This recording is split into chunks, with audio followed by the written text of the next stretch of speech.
Well, JoyNews investigations have uncovered how Ghana lost thousands of cedis after confiscated cars were auctioned cheaply by politically connected individuals. At least in one case, the duty on a vehicle was captured to have been paid for by the office of the president. These vehicles are part of 151 confiscated cars that the Director of Political Affairs of the Chief of Staff Office, Frank Asiedu Bequin, wrote to the Ghana Revenue Authority to be allocated to selected beneficiaries. Investigative journalist Kwete Nate reports that in one instance, only 25,000 cedis was paid on a vehicle when the estimated duty ought to have been 80,000 cedis. The confiscated vehicle was allocated to one Charles Niteko Tete. A quick online inquiry shows the import duty on this vehicle should range between 63,000 and 88,000, but it was auctioned at just about 25,000. The beneficiary provided a cover letter issued by the Office of the President of Ghana.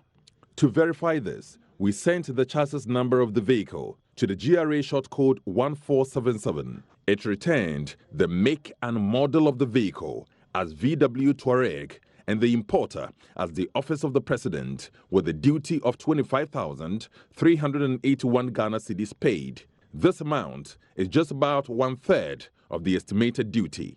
But this is contrary to the provisions of the Customs Act 2015, which stipulates that, quote, the price at which a forfeited motor vehicle is disposed of, whether by auction sale, allocation, or any other method, should include the duty and eligible taxes on the motor vehicle. You go through the same process of clearance, so you pay the access duty, and then you go ahead and pay your demurrage, all the taxes, all the levies, all charges, prior to release from the ports.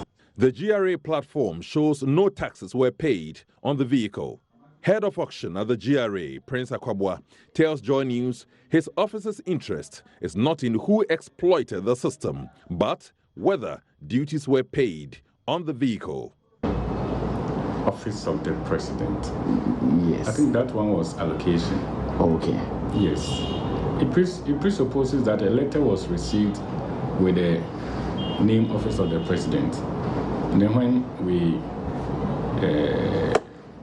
sat on it as a committee, the letter, in fact, emphasis is not given on the name, but it surfaced that it is one of the letters considered for allocation. So we allocated the vehicle as such, and then the access duty was paid. By normal terms, must Office of the President pay duty on a vehicle that it wants to use? You know, Office of the President is big. So somebody writes a letter and puts Office of the President there. We are not after the name. We want somebody who can afford and who can pay the access duty. So once this letter is received, and even Office of the President who receive it, so the emphasis is not on the name. The emphasis is whether the duty was paid. And according to our checks, the duty has been paid, and it was paid by an individual. But the duty paid was far less than what was supposed to be paid on the 2004 VW Touareg. This is not the only confiscated vehicle on which taxes were not paid. A 2010 Lexus wagon was allocated to one Daniel Akologo. The estimated duty on such a vehicle is 51,000 Ghana cedis. But it was auctioned to Cecilia Kofi at 30,000 Ghana cedis, representing a shortfall of more than 20,000 cedis. In another deal, a 2012 Hyundai Sonata was allocated to one Alexander Jedu. 16,000 Ghana cedis was paid by one Nana Kwame Ajare to the GRA on the vehicle when the estimated duty was 27,000 cedis. In this case too, the 16,000 Ghana cedis paid covered the duty. Out of the 5 vehicles sampled from the 151 confiscated cars allocated, the state could have lost an estimated duty of 130,000 Ghana cedis based on checks from the online platform duty calculator.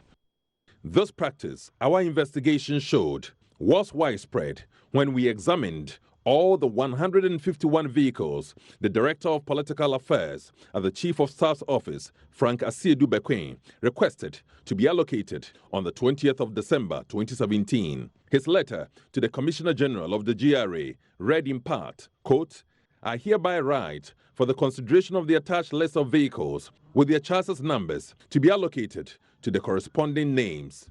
Your usual cooperation in this regard is highly anticipated." Unquote. This request was also made on a letterhead claiming to be from the office of the president. The request was sought when Mr. Bekwin was head of the Confiscated Assets Committee. Head of auction at the GRA, Prince Akwabwa, explains that members of this committee are not supposed to make allocations. Their duty is to monitor the process. But the fact is that if you come to Section 59 of the Customs Act 2015 Act 891, it made it clear that goods confiscated are confiscated to the state. So therefore, the state has a duty to monitor and then the disposal of those goods. So the confiscated secretariat comes in to monitor how those goods are disposed of. So if I'm a member of the confiscated committee, my job only is to monitor. I can't allocate. Never. Never. No allocation is done by the confiscated secretariat. He explains how his unit deals with influential persons who apply for vehicles to be allocated to them. We have a way of scrutinizing the letters to decipher which one is of merit. And then you can also come to the auction grounds, and the days are advertised in daily papers. You come to the auction grounds. In fact, for some reason, customs don't do the auction, the public auction. So, as you indicated, I cannot guarantee you I cannot guarantee you that you can, once you apply, you will definitely get. JoyNews contacted the Director of Political Affairs at the Chief of Staff's office, Frank Asiedu-Bekwin, for his comments on the matter. He declined to speak. Kwete Nate's report for JoyNews. That is a Hotline documentary that will be airing here on the JoyNews channel.